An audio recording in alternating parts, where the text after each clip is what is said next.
Hey guys, welcome back. Are you surprised? Are you impressed? I I am. I'm back 2 weeks in a row. I gotta be a little proud of myself. Okay. I was lucky to get an episode out once every 3 weeks. So here we are, trying to be consistent. And yeah, we'll see where it goes. So I want to hear your thoughts because at this point in the show, and like however many episodes we've had, I've tried it one way, I've tried it another, as far as more of a formal sit down, have guests, which I love. I really enjoy that. But I'm also have really enjoyed this casual scene.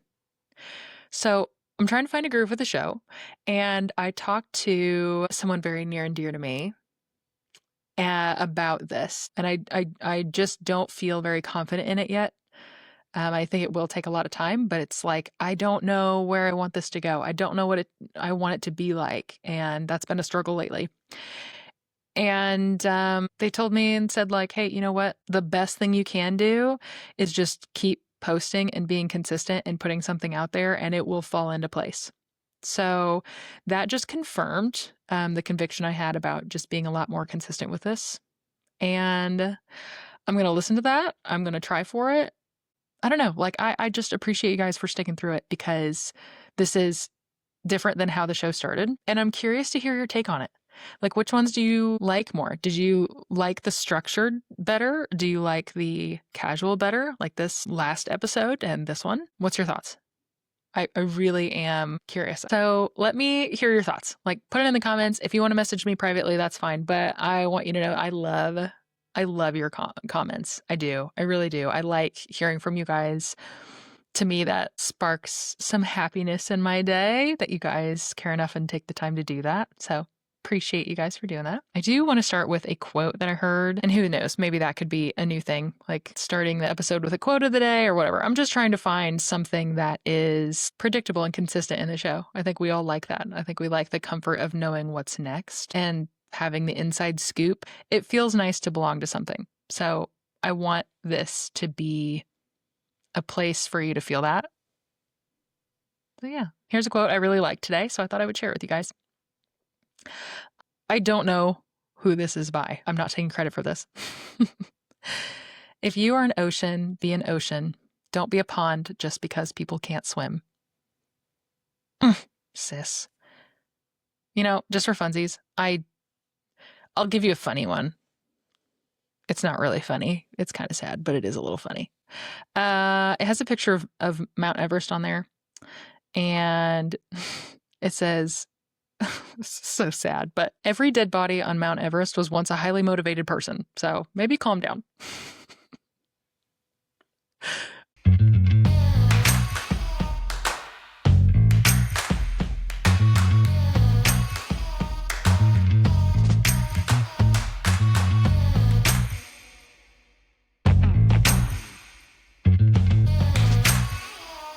I think,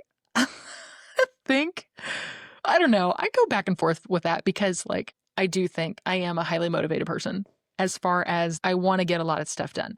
And it does help, but it also doesn't help that my husband is way the same, like very much the same. My husband's driven and dedicated, and he's like, he gets his eyes on something and he has got to finish it, cross that off the list. He's working on just having the peace of mind of, like, if you don't finish everything, it's okay. And I'm really proud of him for that. Trying to rewire anything that's been instilled in you for your entire life is not a small feat. So, gosh, I love him for doing that. However, I am I don't plaster this as an identity piece to give me an excuse. If you haven't figured it out already, I am ADD. So here's the wonderful part about that. If I get my eyes on something, there is nothing that's stopping me from starting. However, the only difference between my husband and I is it feels like the only thing in in my way of finishing is everything, including myself. So if you remember back to the episode with Jenny Gordon, she talked about that a little bit. we're both ADHD squirrels. And just navigating that and still being a good steward, still being a hard worker, still being the Proverbs 31 woman, or getting up early, working hard, all these things. But one thing she did mention was like, hey, you know how you are, and you know there's a big possibility this might fail, and yet you're still willing to go for it. Ugh. Encouraging, really encouraging.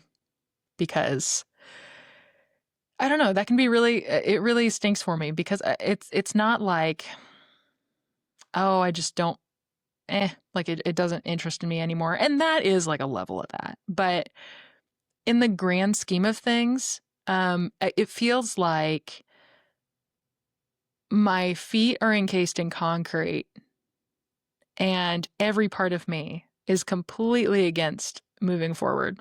And I just want to do the next thing. I don't know. Anyway. I guess where I'm going with this is that I'm trying to find the balance between being highly motivated, going for things, being consistent, but at the same time, we don't need to hold on to things that make us feel like we're drowning.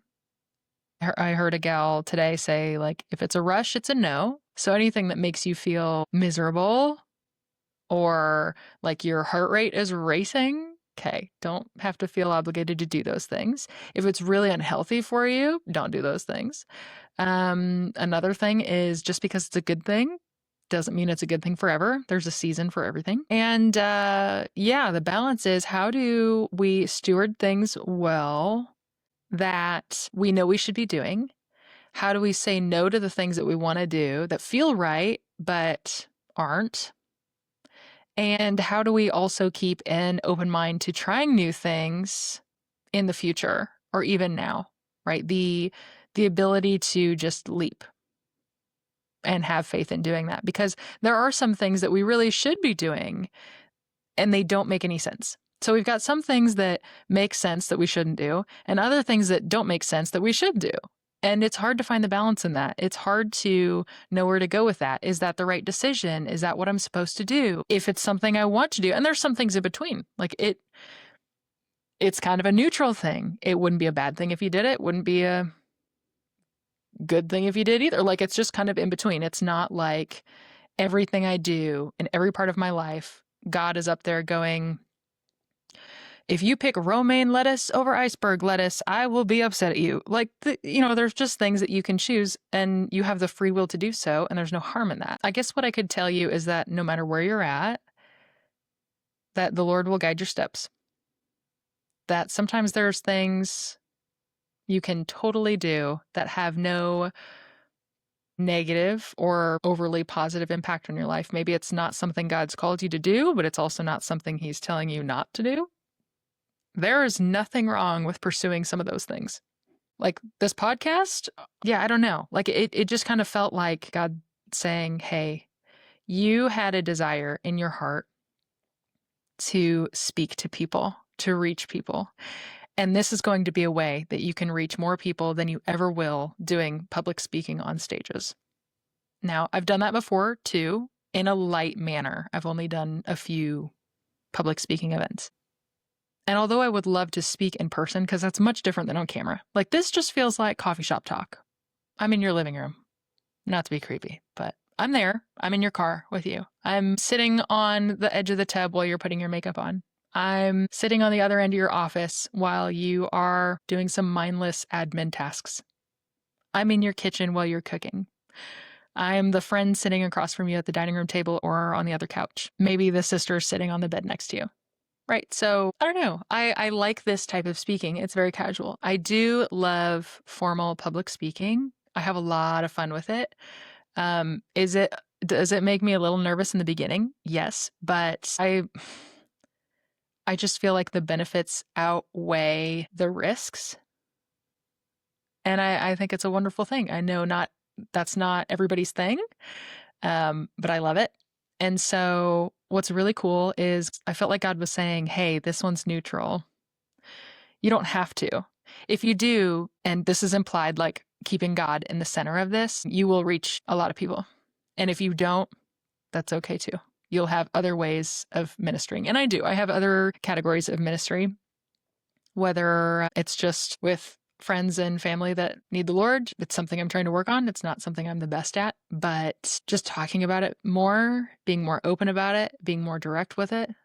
I am a worship leader, and I get the wonderful honor of speaking and praying in small capacities.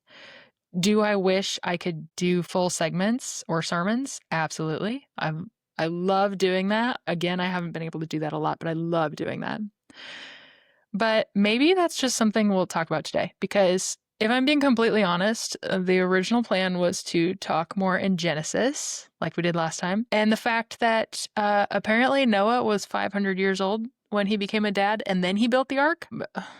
Brother was over 500 years old building the ark. And I think the ark took, I don't want to say it and be wrong, but it's like some 100-something years.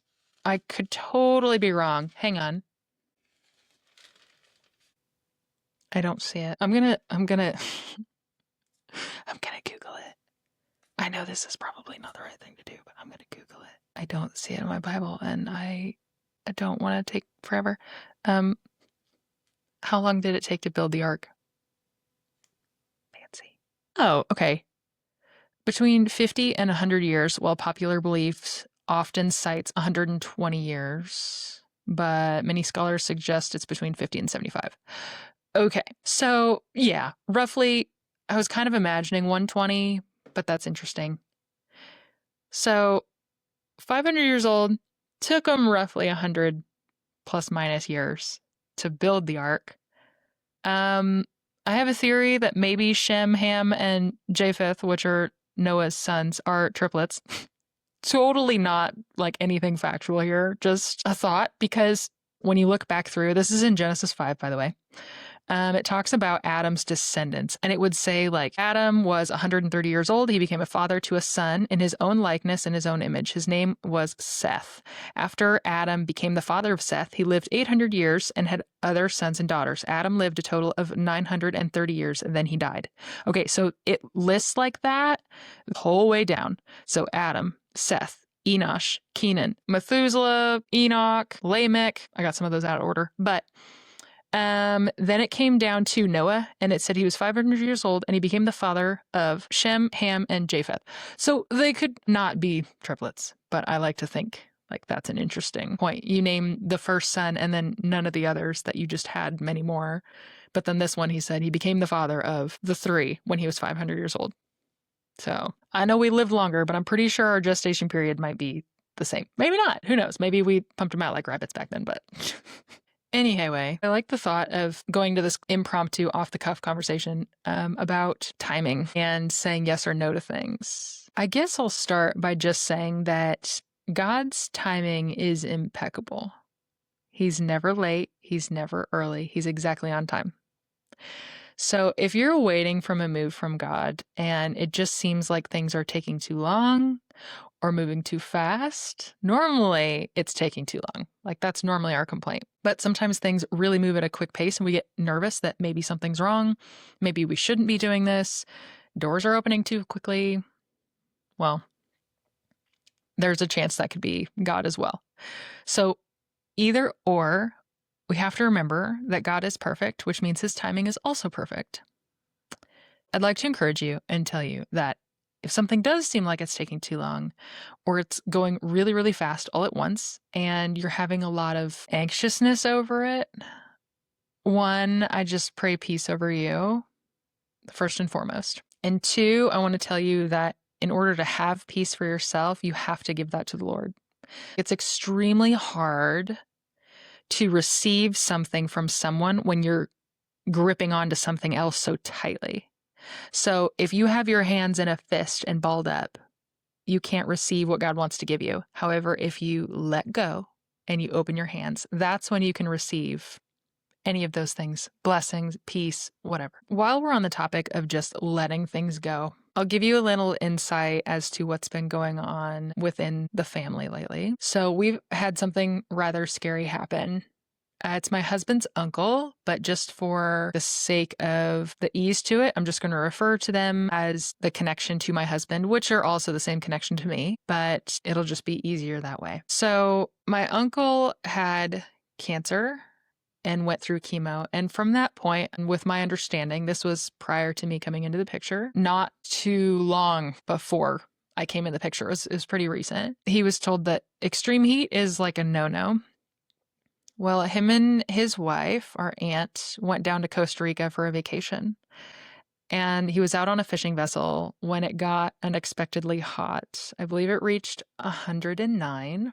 I don't know the exact details, but they went back to their room. He took several naps. The next morning, our aunt could not wake him up. She called 911. They got him to a hospital. And I'm not sure when they found this out, but we had first heard that he was going through kidney failure. And I believe they said they thought it was kidney failure and pneumonia. We later got updates that it was pretty much complete organ failure. And it was not looking good. They sent him to San Jose for better treatment. And from there, they were trying to get him back to the States. They wanted to fly him to Florida. And they said that flight could take 24 hours to orchestrate. We later found out it took a little longer than that. It's all been a blur because this happened just a couple days ago. They get him from the local hospital to San Jose, and I'm not sure where in the mix, but I'm pretty sure that's where they found out of complete organ failure. This is not good. We need to get him to a better, bigger hospital. And they said the flight coordination to get him there with a medical team could be 24 hours. And at that point, we didn't think he had that much time. And so we reached out to a lot of people for prayer requests. My mother-in-law had called into some large platforms, I believe, like TBN 700 Club, the Billy Graham organization. And besides for that, all of our prayer chains, family members, friends, any prayer warriors we could possibly think of. And there were hundreds, and I would believe thousands of people praying for this man. And thankfully so. Because we went from thinking this was certain death. He was on a ventilator at 99%, and he was not conscious. We kept praying, and it was interesting because my husband, my sister-in-law, and myself all had complete peace over it, but only at the point where we decided that we were going to just give it to the Lord. And we had decided that it gets to a point where you go through enough in life, you mature enough in your faith, and you just realize, God isn't just good when things are going well and you're on top of the mountain. You get to a point where you go, you know what? No matter what happens, God is still good. And he is sovereign, and his plan has a higher purpose and a higher power. And regardless of what happens, he is still a wonderful, loving God. That can take a lot to learn. That can take a lot of time to learn. Sometimes it doesn't. Sometimes people grow up too fast and they go through their own struggles and trials. But I guess all that to say that it was interesting that all three of us in our separate time with the Lord had decided these things. My husband gave it to the Lord, and he said he felt that he had complete peace. My sister-in-law said that when she gave it to the Lord, she had peace and just had a feeling that everything was going to be okay. And when I gave it to the Lord, I went inside. I knelt down and I started praying, and my husband's Bible was where I was at, and I just was leaning over it, pleading with the Lord to save a wonderful, wonderful man. And I felt the Lord tell me to open the Bible, and so I did. I opened it and I looked up, and through a heck of a lot of tears, I read the title that said Hezekiah Healed. And I began to read the chapter. It's, I believe, Isaiah 38. Basically, it starts out by God telling Hezekiah that he needs to get his house in order because he's going to die very soon. And Hezekiah goes back and forth with the Lord, and I guess I would say pleaded for his life and asked the Lord to extend his time. And the cool part is, God heard his prayer, he listened to him, and he did. And he told him he would give him another 15 years. That that he was going to be okay. He was going to be healed of his ailments, and he was. And so, just as the running theme in the last episode about God keeping his promises, I'm so thankful that I serve a God that keeps his promises. He keeps his promises in everything that he says, whether it's in discipline or blessing, both of which come from a loving Father. And so, after reading that and giving it to the Lord, we did not stop praying, but it was kind of a moment of going, okay, God, we trust you. We know everything's going to be okay, regardless of what happens. But after that point, I think just something in us knew that, okay, God gave us a word, and that's what it's going to be. And so from then on, everything has gotten increasingly better. We're not out of the woods yet, still in the middle of it. We had just found out last night that not only did they get a flight, they also got a U.S. medical team that was able to retrieve him and bring him back. We had originally heard that our aunt would not be able to fly with him, that they would have to coordinate that with her travel agent. She did not have to do that. They let her fly with him. And they got him to a wonderful hospital where his vent was dropped even further. He's down to 50%. And his sedation has slowly been dropped. He was conscious for a short time. He's no longer conscious at this moment. They're just taking it one step at a time. But they redid all of his tests. Everything is coming back wonderful. And so, although we're not out of the woods yet, it's amazing to see how wonderful our God is and how much he cares. And the fact that we know beyond a shadow of a doubt that he sustained him through this entire ordeal.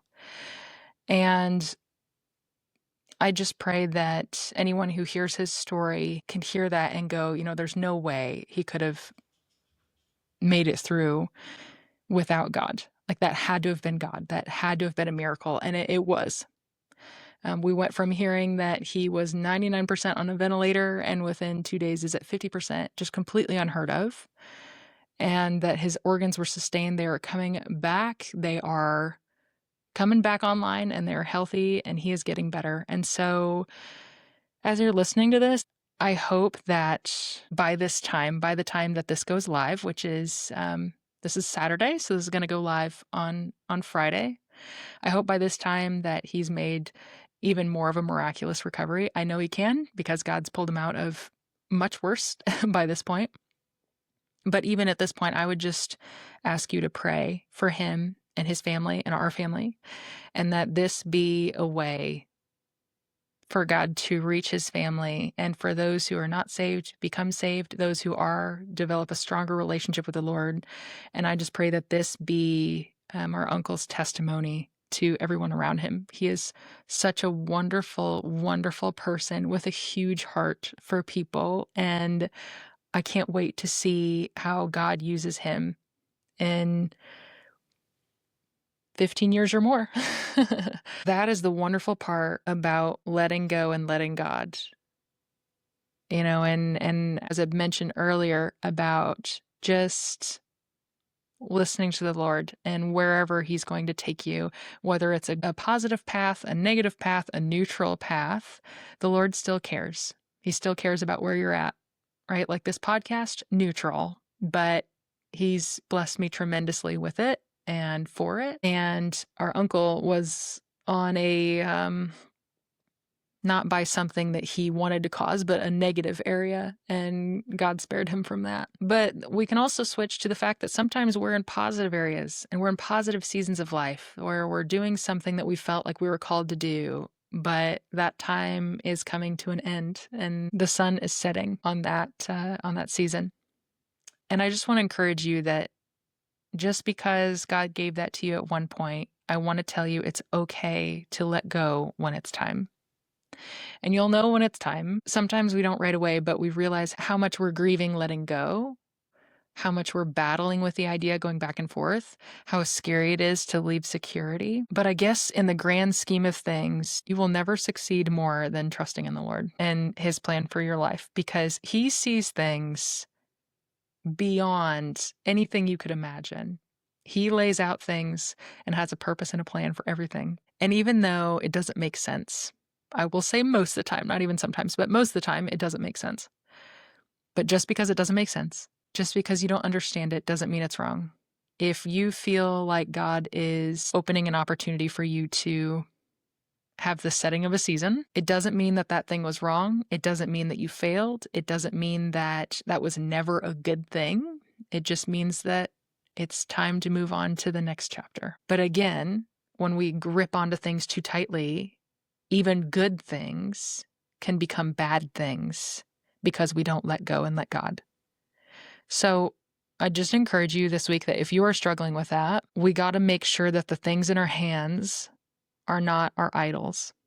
Okay, if you want to know what your idol is, it tends to be the thing you get really upset by and threatened whenever it's being threatened to being taken away. Money, time, anything. If you feel extremely defensive or threatened whenever it is slipping away, that is an idol. So we have to be careful. We have to remember who gave us these things, that are blessings that we are supposed to steward, but we don't steward them forever, right? And so open your hands so that way you can receive new blessings and new seasons that I hope are absolutely wonderful. That's pretty much all I have for you guys. I'm not exactly sure if this is a shorter episode or not. It feels like it is. Maybe that's just because I'm having a good time. But I hope you guys enjoy your weekend and hold your family close and your friends close. And I hope you hold God even closer because He cares for you in your low, medium, and high points. No matter where you're at in life, He hears you, He loves you, and He wants a relationship with you. And I think that's just it's like the best thing. It's the best thing to being a Christian is having hope in the Lord that when nothing else goes right, He is right. And when everything else goes wrong, He is a safe place. So, last time we went out in prayer, and I'd like to do that again. God, I just thank you for the listener today. God, I thank you for my friend. I thank you that they were able to listen to this episode today. And God, I just pray that you bless them in their week. And as they go into the weekend, God, I just pray that you renew them and refresh them.